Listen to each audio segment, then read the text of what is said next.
Hi guys, welcome to Victoria vlogs VV. మా చెల్లి morning లేచి ఇంటి ముందు వాటర్ చల్లింది అండ్ ముగ్గేసే వీడియో మిస్ అయ్యాం ఫ్రెండ్స్. ఇంట్లో ఫుడ్ ప్రిపేర్ చేశారు. ఇది ఫెస్టివల్ ఫుడ్ అంట. చిక్కుడుగాయ రసం ఏదో ఇంకా తెలీదు గైస్ అవన్నీ మాకు. అండ్ స్వీట్ చేస్తున్నారు మమ్మీ వాళ్ళు, మిక్సీ వేస్తున్నాను నేను. మా చెల్లి ఏమో పడుకుంది పని చేయకుండా. ఈ స్వీట్ మా ఇంట్లో ప్రతి ఫెస్టివల్కి ఫేమస్ అనమాట. ఇది బచ్చాలు అంటాం మేము మాత్రం. మా విలేజ్లో ఇది కంపల్సరీ ఉండాలి.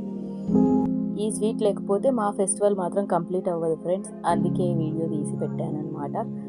అండ్ సంక్రాంతి కదా, సో మమ్మీ వాళ్ళు ఈ స్వీట్ చేశారు. ఇంకా వేరే స్వీట్ చేశారు, అది మాత్రం రికార్డ్ చేయలేదు ఫ్రెండ్స్. ఈ స్వీట్ మాత్రం మా ఫెస్టివల్స్ కానీ మ్యారేజెస్ కానీ ప్రతి ఒక్కరూ ఈ స్వీట్ మాత్రం కంపల్సరీ ఉండాలనే కోరుతారు. కాబట్టి నేను కూడా ఈ స్వీట్ తీసి వీడియోలో పెట్టాను గాయస్. మీరేమంటారో నాకు తెలియదు. మా విలేజ్లో మాత్రం బచ్చాలు అంటారు. మీరేమంటారో కామెంట్ చేయండి. అండ్ మమ్మీ స్వీట్ చేసిన తర్వాత తినేసి మేము కొంచెం రెడీ అయ్యి అలా బయటికి వెళ్ళి రీల్స్ ఫొటోస్ కోసం బయటికి వెళ్ళాము. అందులో వీడియోని ఒక clip. Please do share, comment and like, subscribe guys. Bye.